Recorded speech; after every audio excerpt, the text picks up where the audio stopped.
Welcome to Be Quick with Mick, the contingent workforce interview / game show where we'll get to know our guests on a more personal level because we're more than just contingent workforce experts, we're real people. I'm your host, Mickey Pelletier. Before I begin, I'd like to thank our sponsor, Curately AI, an all-in-one direct sourcing platform designed to help you hire smarter, faster, and cheaper. All right, guests, why don't you tell us about yourself? Who are you, and what would you say you do? Hey everyone, Keren Ben-Alta. I'm the Director of External Workforce and Procurement Operations for Transamerica. I've been with the company for a little bit over 7 years. I'm based out in New York, Long Island to be exact, and I'm leading a global in-house program. I've probably been in the space for about 20 years. I've held any position possible, from supplier to buyer and MSP in between. Well, Keren, you are a powerhouse in the industry, and I'm so excited to have you. So let's get personal. First question, if you could have dinner with any 3 people, dead or alive, who would they be? That's a good question.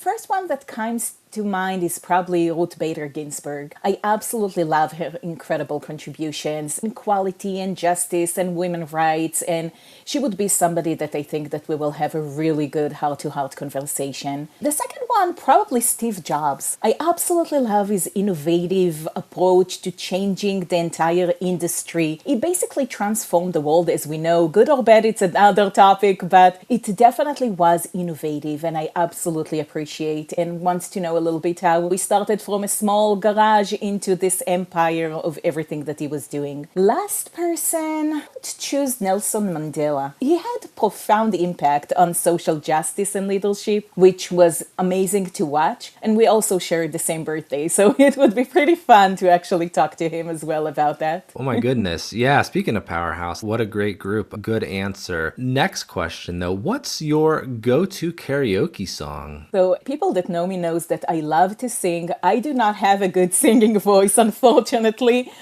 So okay. karaoke is not my go-to usually, but I will probably choose Total Eclipse of the Heart by Bonnie Tyler. Why not?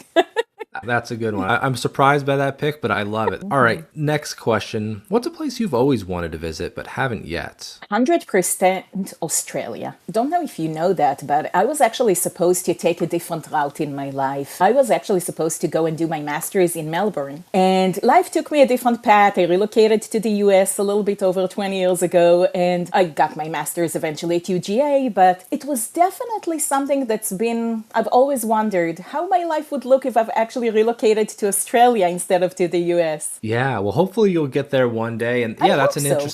that's an interesting background and change in your path along the way. So appreciate you sharing that. But now it's time to mix it up with our book of truth. Keren, can you pick a number between 1 and 600 for a random question? 21. 21. When was the last picnic you went on? Describe it. Okay, that's actually a good one. I'm part of the Israeli Scouts organization on Long Island. So we do have a yearly picnic, and that's probably the only picnic that I'm attending on a yearly basis. And so try to imagine 100 plus kids with their families actually enjoying that and having a fun cause. It's chaos, organized chaos, but I'm addicted. It's my last year because my oldest is a senior, so I'm quitting after this year, but it was a fun couple of years for sure. Sounds like, yeah, challenging but fun. And hopefully it's not your last picnic and the next one, maybe it'll be in Australia. We'll see. That sounds awesome.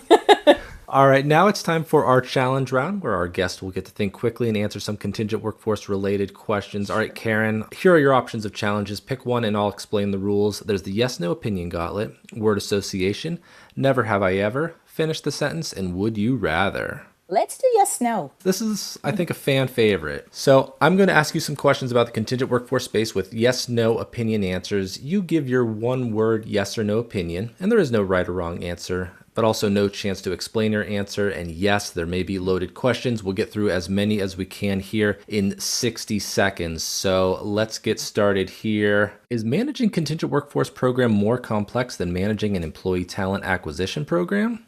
Absolutely yes.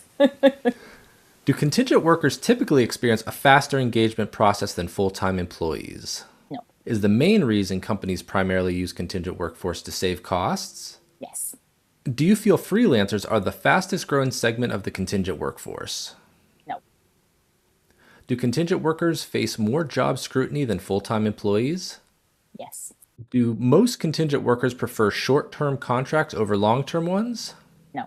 Can contingent workers be included in team building events like happy hours and holiday parties? No, but I wish they could. In the future, will staffing agencies remain relevant as a channel for engaging contingent workers? Yes. All right, Karen, great job. That was a lot of fun. I appreciate you joining the show today, and thank you everybody for tuning in. Hope you all have a great day. Thanks. Thank you so much.